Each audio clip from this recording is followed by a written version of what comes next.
മനുഷ്യൻ്റെ ഹൃദയത്തിൽ പല വിചാരങ്ങളുമുണ്ട്. എന്നാൽ യഹോവയുടെ ആലോചന നിവൃത്തിയാകും. ദൈവത്തിൻ്റെ മാറ്റമില്ലാത്ത വചനം ശ്രദ്ധിക്കുന്ന പ്രിയപ്പെട്ടവരെ, നാളെ നിങ്ങളുടെ കുടുംബജീവിതം എന്താകും എന്നോർത്ത് നിങ്ങൾ ഭാരപ്പെടുന്നുണ്ടോ? കുടുംബത്തിൽ ഐക്യതയില്ലാതെ, സന്തോഷമില്ലാതെ എന്താകുമെന്ന് വിചാരപ്പെടുന്നവരോട് ദൈവത്തിൻ്റെ ആത്മാവ് പറയുന്നു, യഹോവ വീട് പണിയുന്ന ദൈവമാണ്. നിങ്ങളുടെ ജീവിതത്തെ, കുടുംബത്തെ യഹോവയുടെ കരങ്ങളിൽ ഏൽപ്പിച്ചു കൊടുത്താൽ അവൻ നിങ്ങളുടെ കുടുംബത്തെ പണിയുന്ന ദൈവമാണ്. നിങ്ങൾ വിചാരപ്പെടുന്നത് പോലെ, ഭാരപ്പെടുന്ന പോലെ ഒന്നും നാൾ സംഭവിക്കില്ല. വീട് പണിയുന്ന ദൈവത്തിൻ്റെ കരങ്ങളിൽ നിങ്ങൾ നിങ്ങളുടെ കുടുംബത്തെ ഏൽപ്പിച്ചു കൊടുക്കണം. യഹോവ വീട് പണിയുന്നവനാണ്. അതേ നടക്കത്തുള്ളൂ. ദൈവം നിങ്ങളുടെ കുടുംബത്തെ പണിയും കേട്ടോ. ഭാരപ്പെടുന്ന പോലെ ഒന്നും സംഭവിക്കില്ല. ദൈവം നിങ്ങളുടെ കുടുംബത്തെ പണി. നോക്കൂ, നാളെ നിങ്ങളുടെ തലമുറയുടെ ഭാവി എന്താകും? കുടുംബത്തിൻ്റെ സാമ്പത്തിക മേഖലയിൽ ഒരു വിടുതൽ ആഗ്രഹിക്കുന്നവർ, നാളെക്കുറിച്ച് വിചാരപ്പെടുന്നവർ, എങ്ങനെ കാര്യങ്ങൾ നടക്കുമെന്ന് ചിന്തിക്കുന്നവർ ഇന്ന് പകൽ യഹോവയുടെ ആലോചന കേൾക്കണം. നിങ്ങൾ നാളെക്കുറിച്ച് വിചാരപ്പെടുന്നത് പോലെ, ഭാരപ്പെടുന്ന പോലെ ഒന്നും സംഭവിക്കില്ല. ദൈവത്തിൻ്റെ ആലോചന നിവൃത്തിയാകും. എന്താണ് ആലോചന? അവൻ നിങ്ങൾക്കായി കരുതുന്നതാകയാൽ നിങ്ങളുടെ സകല ചിന്താകുലം അവൻ്റെ മേൽ ഇട്ടുകൊള്ളുവിൻ. പ്രിയപ്പെട്ടവരെ, നിങ്ങൾ പറയണം, ദൈവത്തിൻ്റെ ആലോചന. എൻ്റെ ദൈവം എനിക്ക് വേണ്ടി കരുതും. എൻ്റെ ദൈവം കരുതുന്നവനാണ്, അവൻ കരുതും. ഇങ്ങനെ പറയണം. നിങ്ങൾ പറയുന്ന ഈ ആലോചനയാണ് നിങ്ങളുടെ ജീവിതത്തിൽ നാളെ നിവൃത്തിയാകാൻ പോകുന്നത്.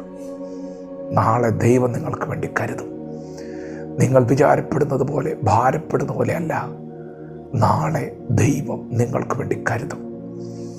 പ്രിയപ്പെട്ടവരെ, കർത്താവിന് വേണ്ടി പ്രയോജനപ്പെടണമെന്ന് ആഗ്രഹിക്കുന്നവരെ, കഴിഞ്ഞ നാളുകളിൽ ദൈവം പറഞ്ഞിട്ടുള്ള ആലോചനകളുടെ നിവൃത്തി കാണാൻ ആഗ്രഹിച്ച് അതിനുവേണ്ടി കാത്തിരിക്കുന്നവരെ, ഞാൻ കാത്തിരുന്നിട്ടും ദൈവത്തിൻ്റെ ആലോചന നിവൃത്തിയാകുന്നത് കാണുന്നില്ലല്ലോ.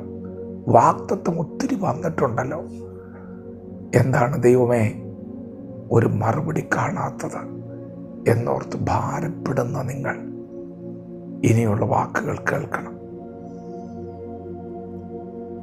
ദൈവത്തിൻ്റെ ദൂതൻ കന്യകയായ മറിയോട് പറഞ്ഞു, നീ ഗർഭം ധരിച്ചൊരു മകനെ പ്രസവിക്കും.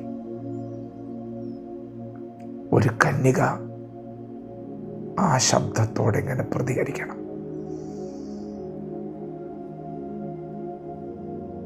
അവൾ ദൂതനോട് ചോദിച്ചു, ഇതെങ്ങനെ നടക്കും?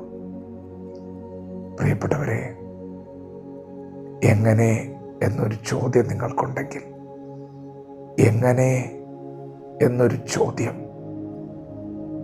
നിങ്ങളിൽ ശക്തിപ്പെടുന്നുണ്ടെങ്കിൽ, യഹോവയുടെ ആലോചന കേട്ടുകൊള്ളുക.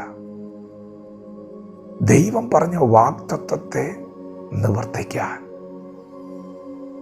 പരിശുദ്ധാത്മാവ് നിന്റെ മേൽ വരും.